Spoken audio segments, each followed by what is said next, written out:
La temperatura se desplomó. Los pájaros caían muertos del cielo por el frío que hacía. Las tormentas gélidas se multiplicaron y nevó en julio. La Tierra se vio sumida en una era glacial. Fue una situación desastrosa. Pero no se trata de la glaciación de hace 15.000 años, cuando vivían los mamuts peludos. Se trata de una época distinta del frío cataclísmico que comenzó hace solo 7 siglos. Un periodo que se conoció como la Pequeña Edad de Hielo. Algunas personas murieron congeladas a principios de septiembre. Era un suceso extraordinario. De los siglos XIV a XIX, la Pequeña Edad de Hielo se cebó en la humanidad. Millones de personas fallecieron por la reacción en cadena que desató el frío en la civilización. Los sufrimientos fueron espeluznantes. Parecía que el clima conspiraba para destruir a la gente. ¿Podría repetirse de nuevo? Algunos de mis compañeros creen que podríamos caer en un periodo de brusco enfriamiento en cuestión de décadas. ¿Una nueva glaciación sembraría el caos? Resulta plausible que en esas condiciones se utilizasen armas nucleares. ¿Es el pasado una ventana que muestra nuestro futuro? ¿Cuál es la cruda y fría realidad de la gran glaciación más reciente de nuestra historia?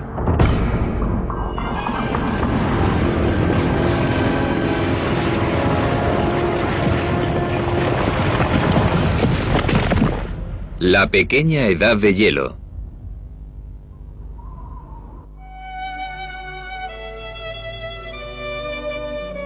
Para los amantes de la música, su sonido es inconfundible. No hay nada más dulce para el oído que un Stradivarius.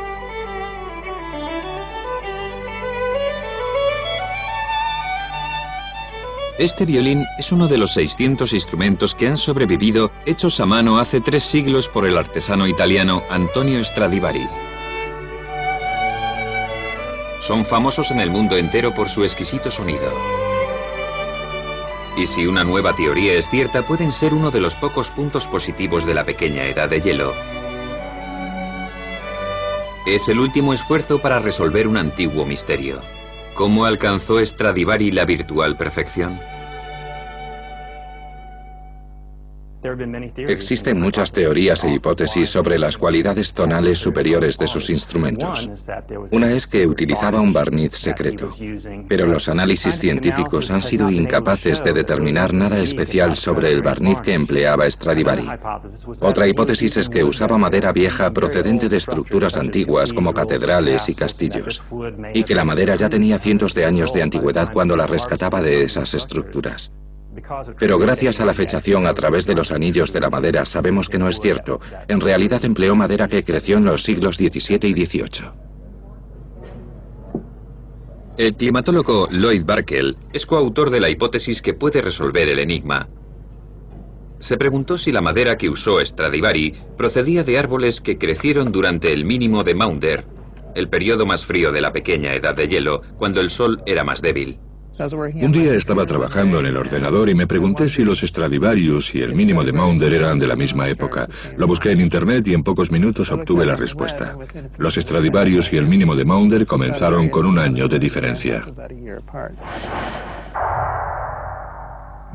Barkell descubrió que pudo ser uno de los accidentes más afortunados de la historia. El consumado artista italiano nació en 1644. Y el mínimo de Maunder comenzó en 1645.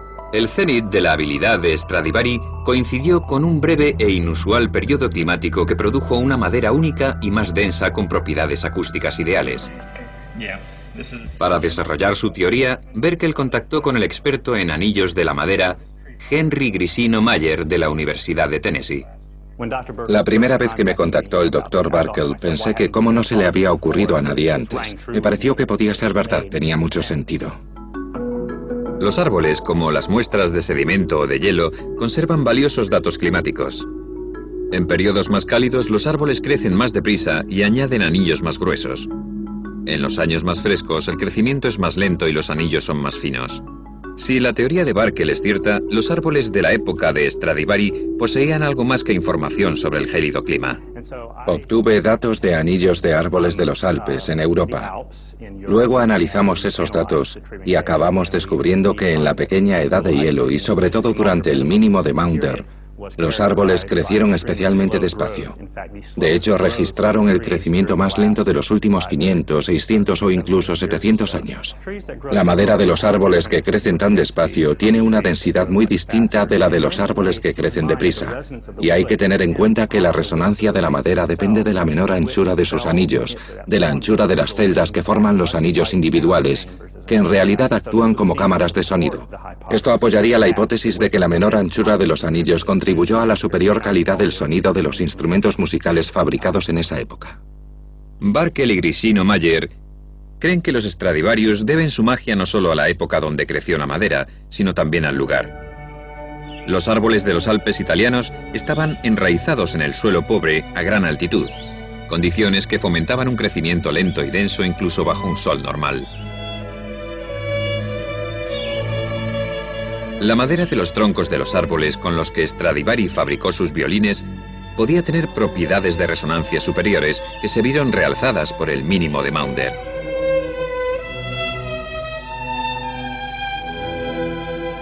¿Pero la pequeña edad de hielo fue crucial para ayudar a Stradivari a crear un sonido superior? Algunos expertos opinan que no. Dicen que algunos de los renombrados violines tienen anillos de árbol anchos y que otros artesanos de la misma época fabricaron violines mediocres con la misma madera. Sin embargo, la intrigante teoría de Barkel y Grisino Mayer ha reavivado el interés en uno de los enigmas más importantes de la música.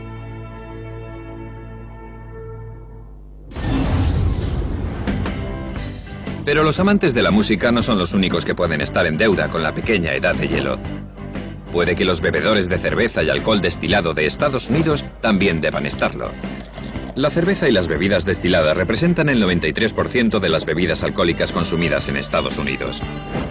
Si no fuera por la pequeña edad de hielo, estos juerguistas podrían estar bebiendo vino en su lugar. La historia de la preferencia de bebidas de los norteamericanos se remonta al siglo XIV, en Inglaterra y en el norte de Europa, cuando la pequeña edad de hielo azotó los viñedos que habían proliferado durante el periodo medieval cálido. Cuando llegó la pequeña edad de hielo, las viñas murieron de frío. Ya no pudieron hacer vino. Los europeos del norte se quedaron sin vino. En la Europa del Sur, aunque se sufrió la pequeña edad de hielo, porque por ejemplo se congelaron los canales de Venecia, la producción de vino no se vio gravemente afectada. Se produjo una fuerte división entre ambas culturas.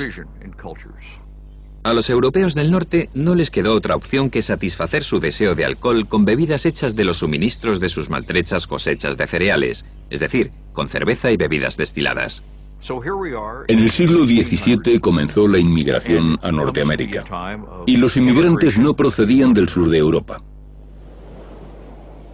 Casi no hubo inmigración de la cuenca mediterránea, procedía toda del norte. Vinieron ingleses, holandeses, suecos, vinieron alemanes, polacos, irlandeses, escoceses. Eran pueblos que llevaban 200 años viviendo sin vino. Y la cultura que trajeron consigo era la de tomar cerveza y bebidas destiladas. Y la tradición continuó así. A los colonos norteamericanos les gustaba mucho la cerveza, aunque también el vino que se importaba de Europa. Pero su verdadera pasión era la cerveza y las bebidas destiladas. Los padres fundadores de Estados Unidos tipificaban las preferencias de la nación. Thomas Jefferson fabricaba cerveza en su finca de Monticello.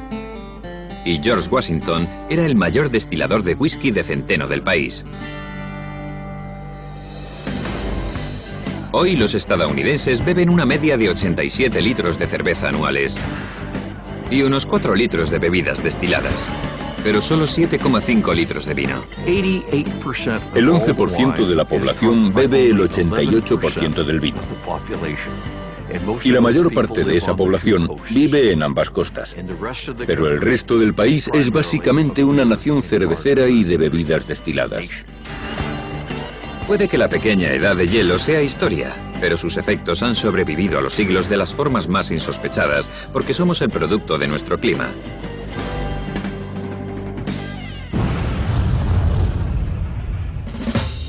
Una de las dimensiones de la historia en las que la pequeña edad de hielo intervino más dramáticamente fue la guerra.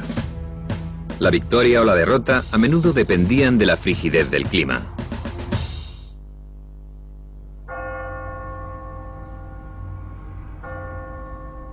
En 2001, en Vilna, la capital de Lituania, un equipo de construcción efectuó un siniestro hallazgo. Las excavadoras desenterraron 3.000 esqueletos en lo que parecía ser una fosa común.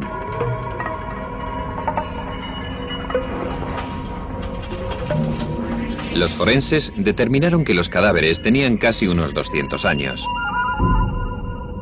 Eran soldados de Napoleón Bonaparte, víctimas de una de las aventuras militares más catastróficas de la historia y del clima extremo de la pequeña edad de hielo.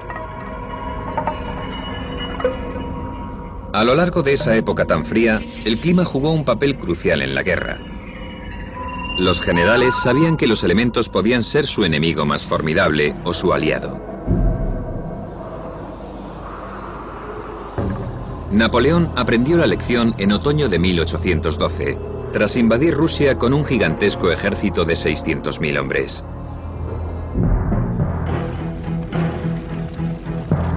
Aunque conquistó Moscú, no pudo destruir al ejército ruso ni obligar al zar a rendirse. 3/4 partes de los hombres de Napoleón habían muerto de hambre en las estepas rusas, que ya eran estériles antes de la pequeña edad de hielo. Cuando Napoleón ordenó a los 130.000 soldados supervivientes que se retiraran de vuelta a casa, el gélido clima empeoró y se convirtió en una pesadilla. La temperatura se desplomó de repente. Alcanzó los 30 grados bajo cero, según Caulaincourt, que formaba parte del Estado Mayor de Napoleón. Los cristales de nieve flotaban en el aire, porque la humedad del aire estaba congelada.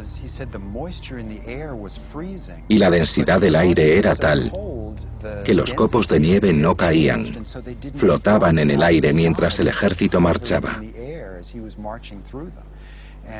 Era como un mundo onírico, algo que nunca habían visto antes.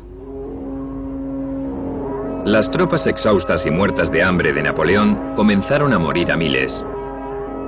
Muchos cedieron al sueño y murieron congelados mientras dormían. Y los soldados que sobrevivían al frío extremo morían de hambre. Un soldado menciona en sus memorias cómo sobrevivió a la campaña. Hacía tanto frío, y aunque los caballos seguían moviéndose, tenían la piel congelada. Y los soldados podían acercarse y cortar trozos de carne a los caballos que seguían tirando de los carros. Los caballos tenían los flancos tan fríos y entumecidos que no los sentían. Y cuando empezaban a sangrar, la sangre se congelaba y taponaba la herida, y el caballo continuaba caminando. 40.000 soldados medio muertos, una pequeña fracción del ejército invasor original de 600.000 hombres, llegaron a la ciudad de Vilna.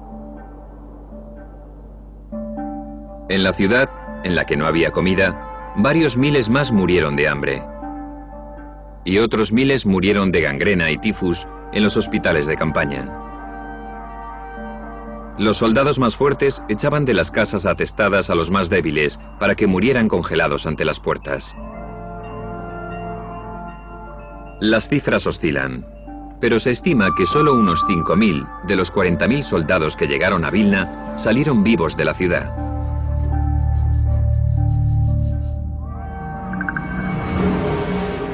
Napoleón no fue el único invasor que no supo tener en cuenta el clima impredecible de la pequeña edad de hielo. En 1588, la malograda Armada Invencible intentó invadir Inglaterra. Los 130 barcos de la Guerra de la Armada se enfrentaron a 197 barcos ingleses en el Canal de la Mancha. La Armada tenía cañones más potentes, pero los ingleses tenían barcos más maniobrables. 5 días después, la batalla estaba empatada. Entonces los ingleses lanzaron 6 barcos en llamas contra la Armada y dispersaron la flota. La Armada se retiró, pero se encontró con que los ingleses bloqueaban la ruta de vuelta a España. La única opción realista que les quedó fue rodear las islas británicas y regresar a España para lanzar una segunda invasión en 1589. En ese momento, los españoles solo habían perdido 6 o 7 barcos, como mucho, de los 130 que tenían. Era una opción completamente posible. Pero el viaje de regreso fue una odisea de proporciones trágicas. La Armada Invencible se encontró con 2 fuertes sistemas de bajas presiones. Y en el Canal de la Mancha, los sistemas de bajas presiones pueden ser muy extremos. Los vientos eran de fuerza huracanada. Se enfrentaron a olas de entre 7 y 10 metros, olas como montañas. Y para colmo de males, la temperatura se desplomó. Cayó bajo cero, aunque solo era a principios de septiembre. Algunos hombres murieron congelados a principios de septiembre. Era un suceso extraordinario. La mar arbolada barría a los españoles de la cubierta y los arrojaba a las aguas heladas del Mar del Norte. Un barco tras otro se estrelló en las costas rocosas de Escocia e Irlanda. Cientos de cadáveres quedaron varados en las playas. En total, murieron 21.000 españoles. La tormenta destruyó 56 barcos de la Armada. Y la mayor parte de los que consiguieron regresar a España estaban en tan mal estado que fueron desmantelados para aprovechar la madera. Para Inglaterra, la derrota de la Armada Invencible fue un gran triunfo que se conmemora desde entonces. Sin embargo, casi todas las pérdidas españolas se debieron al mal tiempo, y los ingleses lo saben. En una de las medallas que se acuñaron para conmemorar la victoria, la reina Isabel inscribió lo siguiente: Dios sopló y dispersó al enemigo. 2 siglos después, la pequeña edad de hielo volvería a jugar un papel clave en el resultado de una batalla histórica. En 1776, casi 6 meses después de que las colonias norteamericanas proclamasen su independencia, su causa estaba a punto de fracasar. George Washington y su maltrecho ejército continental habían perdido Nueva York a manos británicas y habían huido a Pensilvania. Parecía que la revolución iba a fracasar. Washington sabía que si no conseguía una victoria dramática antes de fin de año, había muchas posibilidades de que su ejército se derritiera como la nieve en primavera. En Nochevieja, Washington ordenó un ataque sorpresa desde el otro lado del río Delaware contra los mercenarios de Hesse británicos de Trenton, en Nueva Jersey. Pero la pequeña edad de hielo amenazó con destruir sus posibilidades de victoria. A lo largo de la pequeña edad de hielo, a diferencia de ahora, el río Delaware se congelaba a menudo. Según los historiadores, el famoso cuadro de Emmanuel Leutze refleja la realidad. Excepcionalmente, esa imagen romántica resulta ser cierta. En aquella época el río Delaware se congelaba. Tenía trozos de hielo flotando. Es algo que ahora casi nunca ocurre. Ahora en esa latitud nunca hace tanto frío para que el río Delaware se congele en Navidad. El cuadro de Lutz refleja la realidad, porque representa el hielo como una amenaza física. Algunos soldados informaron de que se había formado hielo en los cascos de los barcos. Hacía tanto frío que el hielo se pegaba a los cascos. El resultado fue que el hielo del río estuvo a punto de hacer fracasar la expedición. Los estadounidenses tardaron 9 largas horas en cruzar el río. Washington creyó que el retraso arruinaría su estrategia de sorprender al enemigo. Dos soldados murieron congelados camino de Trenton. Pero el ataque de Navidad cogió por sorpresa a los mercenarios de Hesse y cambió el rumbo de la independencia.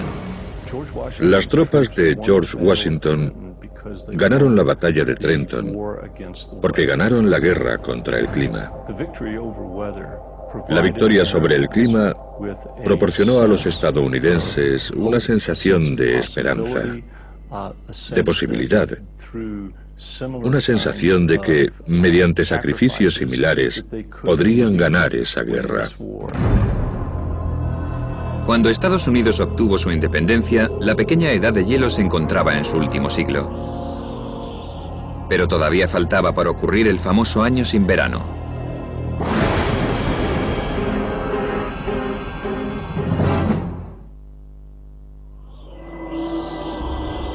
En 1815 la pequeña edad de hielo se encontraba en su quinto siglo. James Madison era el presidente de Estados Unidos. El Congreso se estaba preparando para admitir a Indiana como 19º estado de la nación. Y Andrew Jackson condujo a 4.000 leñadores a la victoria contra Gran Bretaña en la batalla de Nueva Orleans. Fue el colofón de la guerra de 1812. 1815 también presenció uno de los desastres naturales más espectaculares de la Tierra. En una era de actividad volcánica incrementada, que algunos científicos creen que causó la pequeña edad de hielo, pronto se produciría la erupción más potente registrada. Y puso patas arriba un clima ya de por sí errático, provocando lo que se conoció como el año sin verano.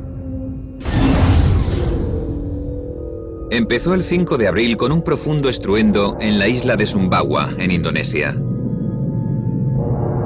En la costa norte de Sumbawa se eleva el monte Tambora, un volcán de 4.300 metros que se creía extinto.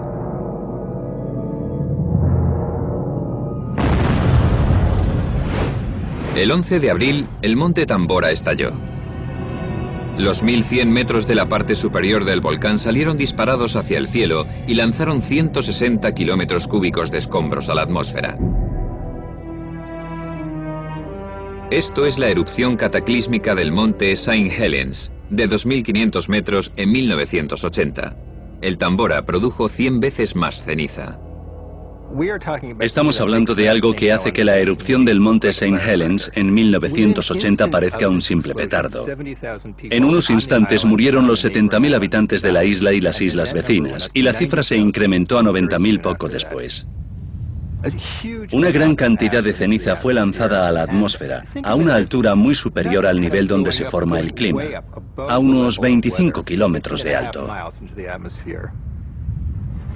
La potencia explosiva de un volcán no es lo que influye sobre el cambio del clima, es la cantidad de azufre que lanza a la estratosfera. El gas de dióxido de azufre reacciona con el vapor de agua y forma pequeñas gotas de ácido sulfúrico que reflejan la luz del sol y la reenvían al espacio refrescando la superficie de la Tierra. Pasaron meses antes de que los efectos de la erupción del monte Tambora se sintieran sobre el clima de la Tierra. La primera señal extraña de que algo pasaba en la atmósfera fue la nevada que se produjo en el invierno de 1815 a 1816. En Hungría, un lugar donde suele nevar, se fijaron en que la nieve era marrón y les pareció muy raro. Y en Apulia, al sur de Italia, donde no suele nevar, cayó nieve roja. La nieve de colores fue el peculiar resultado de la mezcla de las cenizas del Tambora con el vapor de agua de lo alto de la atmósfera terrestre. Cuando llegó el verano de 1816, el pleno impacto de la erupción de Tambora se hizo sentir entre los desprevenidos europeos. Existen relatos de una niebla polvorienta que flotaba en el cielo un día tras otro y de una lluvia fría y monótona. Hacía el tiempo más desapacible posible, pero era verano. Fue lo que pasó en el norte de Europa. En 1816, los europeos todavía se estaban recuperando de las guerras napoleónicas y dependían de unos recursos agrícolas limitados. El clima ártico arrasó las cosechas del continente. Las masas comenzaron a morir de hambre. Los que sobrevivieron estaban mucho más debilitados por la falta de comida y las enfermedades se propagaron. Hubo un gran brote de tifus que asoló Irlanda. 100.000 personas murieron de tifus y todo está directamente relacionado con el año sin verano.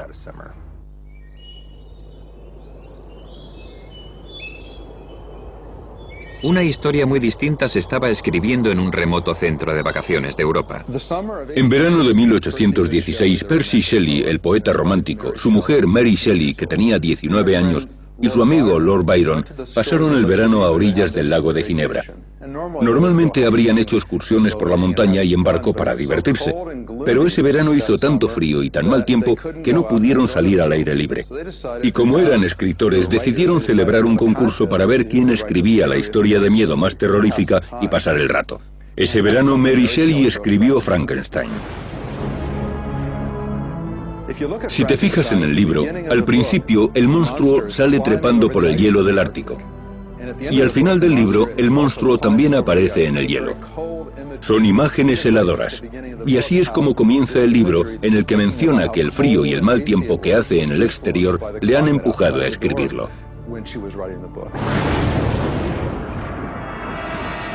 El verano gélido europeo se prolongó y desató hambre y epidemias. La gente ya no podía soportarlo más.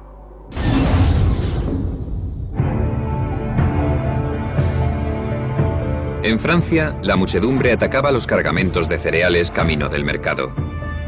En Inglaterra, los muertos de hambre llevaban carteles que decían pan o sangre y saqueaban una ciudad tras otra. En Suiza, los aldeanos desesperados confiscaban los cargamentos de cereal de Rusia en la frontera. Los gobiernos europeos no estaban equipados para proporcionar la comida y la asistencia que exigía la gente. Decenas de miles de personas murieron de hambre. Muchos huyeron de Europa con la esperanza de rehacer su vida en América. Al otro lado del Atlántico, sin embargo, la gélida influencia del Tambora también se había cernido con ferocidad sobre Estados Unidos. En junio, 14 meses después de la erupción, los cielos de Nueva Inglaterra se tornaron fríos como el hielo. Las temperaturas cayeron bajo cero y nevó durante 5 días en todo el nordeste. La gente se quedó abrumada. Normalmente nunca nevaba en junio. Había tormentas de lluvia, pero nunca nieve. La gente se quedó impresionada y escribió en sus diarios lo raro que era el tiempo que hacía. Siguió nevando esporádicamente durante julio y agosto. En los lagos de Vermont se formó hielo. Témpanos de 30 centímetros colgaban de los aleros de las casas y cientos de ovejas recién esquiladas murieron de frío. Cada ola de frío destruyó cientos de cosechas. El 75% del maíz de Estados Unidos quedó destruido. En todo el nordeste se produjo escasez de comida y los precios de los productos agrícolas se dispararon. Los pájaros caían muertos del cielo por el frío que hacía. Fue devastador para los granjeros. No pudieron recuperarse de ello. Era algo inaudito. La gente empezó a decir que ese año era el 1810 y muertos de frío, o el año sin verano. En Europa, el año sin verano empujó a los gobiernos a desarrollar políticas de asistencia en casos de emergencia. En Estados Unidos sirvió para crecer hacia el oeste. En el verano de 1816 las cosas estaban tan mal en Nueva Inglaterra que mucha gente acabó rindiéndose. Emigraron desde Nueva Inglaterra hacia el oeste. Y no tenían ni idea de que se veían forzados a ello porque 1 año y medio antes un volcán había entrado en erupción en la otra punta del mundo.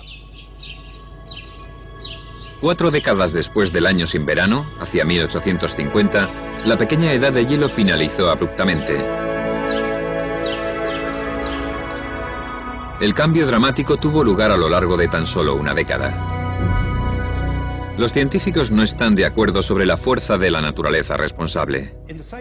Del mismo modo que la pequeña edad de hielo comenzó básicamente por la reducción de la cantidad de radiación que recibía la Tierra del Sol, terminó porque a mediados del siglo XIX se incrementó la energía que recibía del Sol.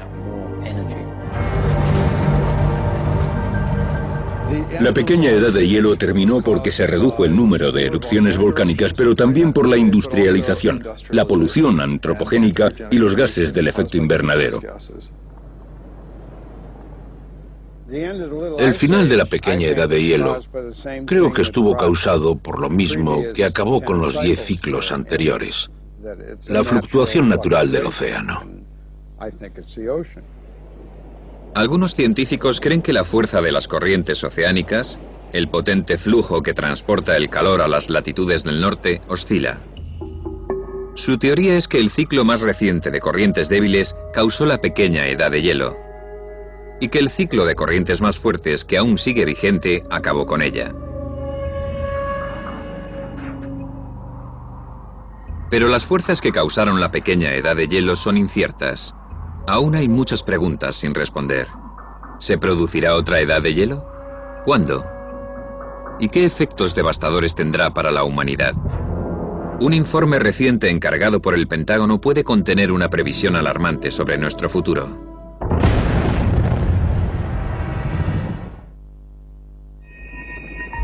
Han pasado 150 años desde el final de la pequeña edad de hielo. Tanto el clima como la humanidad se han transformado. El mundo frío y agrícola de 1.000 millones de habitantes es ahora un planeta cálido e industrial con más de 6.000 millones de personas.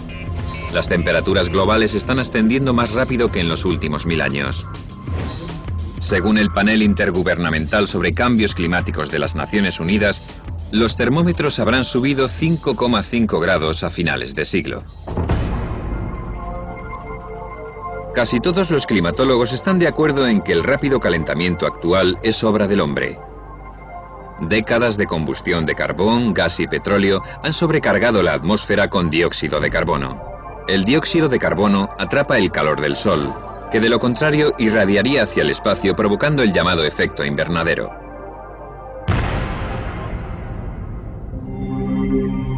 Las consecuencias del continuo calentamiento global aún son inciertas.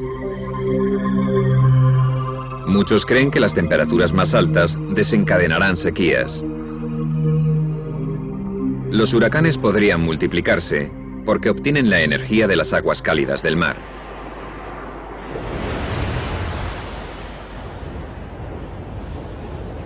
Y podrían aumentar las inundaciones debido a la subida del nivel del mar, causada por el deshielo de los casquetes polares.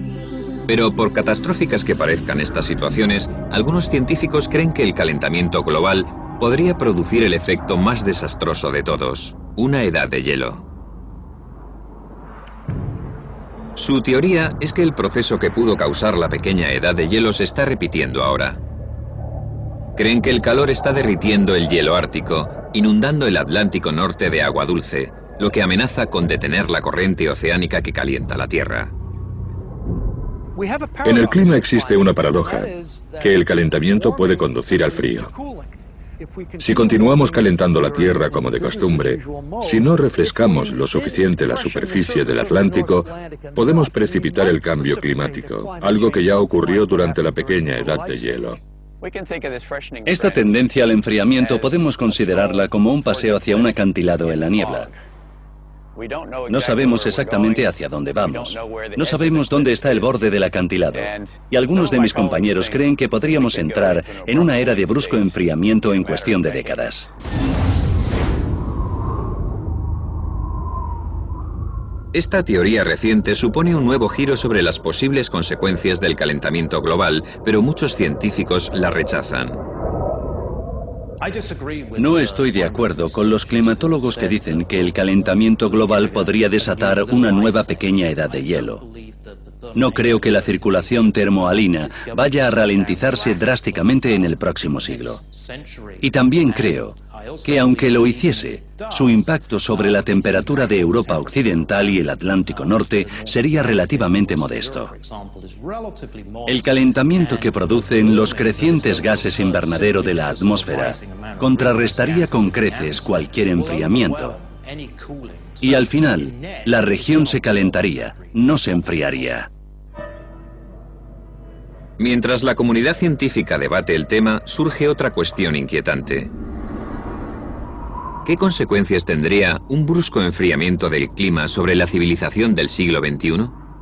Si nos fijamos en lo que ha pasado en los últimos 2 siglos, el desarrollo tanto de este país como global está relacionado con el contexto del clima natural en que la gente se ha acostumbrado a vivir.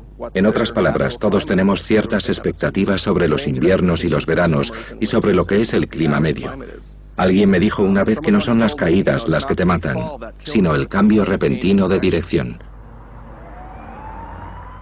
El proceso de que te arrojen a un lado u otro distinto del que estás acostumbrado. Es ese cambio en la adaptación el que causa el caos cultural.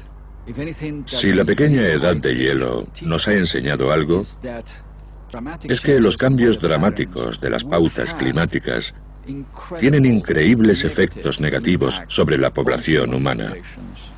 Podríamos enfrentarnos a condiciones que emularían los horrores que sufrió Europa en la pequeña edad de hielo. Si se produjera una edad de hielo en el siglo XXI, nuestra sociedad dependiente de la tecnología, hipotecada por recursos mal distribuidos, ¿sería tan vulnerable como el mundo de nuestros antepasados?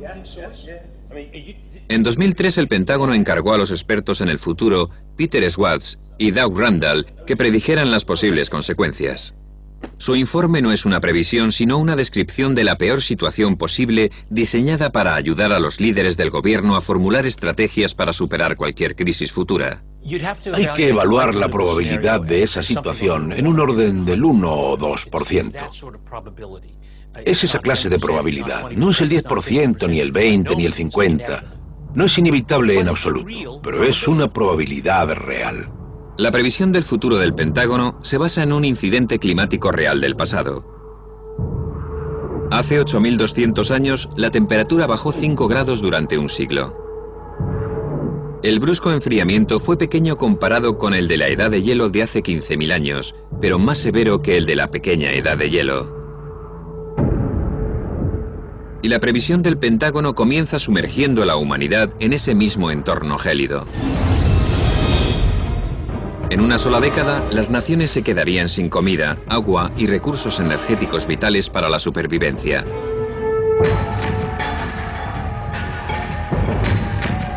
En Europa surgirían conflictos entre países vecinos por el acceso a los ríos compartidos y las reservas de petróleo. El enfriamiento daría lugar a un nuevo desorden mundial y la superpotencia mundial tendría que movilizar sus recursos para intentar estabilizarlo. El papel de Estados Unidos como policía mundial sería mucho mayor todavía que ahora. Ante los conflictos potenciales habría necesidad de transportar grandes cantidades de comida, y solo Estados Unidos tiene la capacidad logística y militar para actuar como policía en esa situación, garantizar el orden y dirigir las operaciones de salvamento de parte de la comunidad internacional. Sin embargo, según la previsión del Pentágono, Estados Unidos se enfrentaría a su propia crisis. Con la prolongación del clima frío y seco, el hambre se intensificaría en los países vecinos del sur. Los muertos de hambre y los desplazados comenzarían a emigrar en masa a Estados Unidos. Hay que imaginarse que llegarían decenas de miles, cientos de miles e incluso millones de refugiados de la zona del Caribe y de Centroamérica. Pero lo raro es que también podría ocurrir al revés, que la gente del sudoeste de Estados Unidos emigrase hacia el sur. Las condiciones de los estados del sudoeste de Estados Unidos podrían ser tan malas como para empujar a su población a México o a Centroamérica. Es difícil de predecir, así que la cuestión de la transparencia y polaridad de nuestras fronteras será un tema muy importante. Uno de los factores más volátiles de la previsión del Pentágono es China. Allí el frío podría desatar hambrunas que matarían a millones de personas y agotaría el suministro de energía de la nación. Se produciría una guerra civil en el país más poblado de la Tierra. Al mismo tiempo, el ejército chino amenazaría con invadir Rusia para apoderarse de sus ricas reservas de gas natural. Y su armada se enfrentaría a la marina estadounidense en el Golfo Pérsico para acceder al petróleo de Arabia Saudí.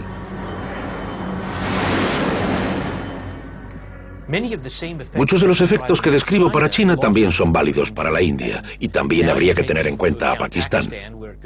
Por lo tanto, de repente sería como una conjura de tres potencias con armamento nuclear que lucharían por los accesos compartidos al suministro de agua, comida y energía. Tendríamos todos los ingredientes para un grave conflicto armado. Resulta plausible que en esas condiciones se utilizasen armas nucleares. ¿Una edad de hielo en el siglo XXI podría desatar esa apocalíptica cadena de acontecimientos? Los críticos del informe del Pentágono lo califican de fantasía alarmista. Otros afirman que contiene demasiados temas profundos para ser ignorados. Si no estamos preparados para esa situación, se incrementa la probabilidad del conflicto. Es lo que más me preocupa. Creo que lo más importante es seguir investigando más, porque necesitamos comprender la dinámica del cambio climático abrupto. Necesitamos mejores datos, modelos mucho mejores y más apoyo a la investigación. Y luego es necesario que haya un debate agresivo entre las comunidades científica y política sobre la urgencia de esa prioridad.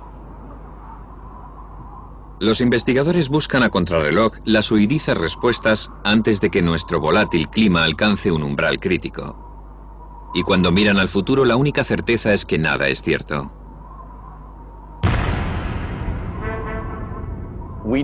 No sabemos si en el Atlántico Norte se producirá un gran calentamiento o un enfriamiento. Los modelos contienen muchas incertidumbres. La incertidumbre del tema del clima es tremenda.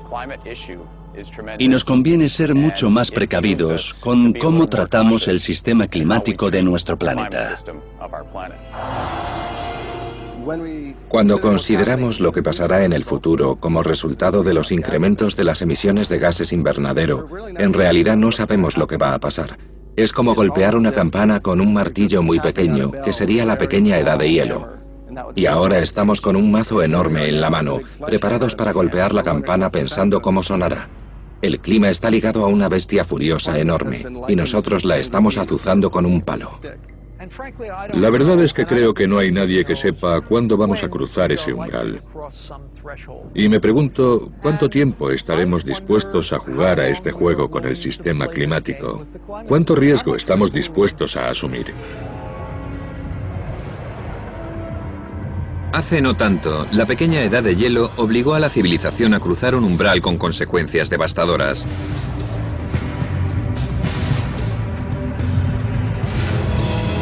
Si el pasado es un prólogo, la tormenta nos aguarda en el horizonte.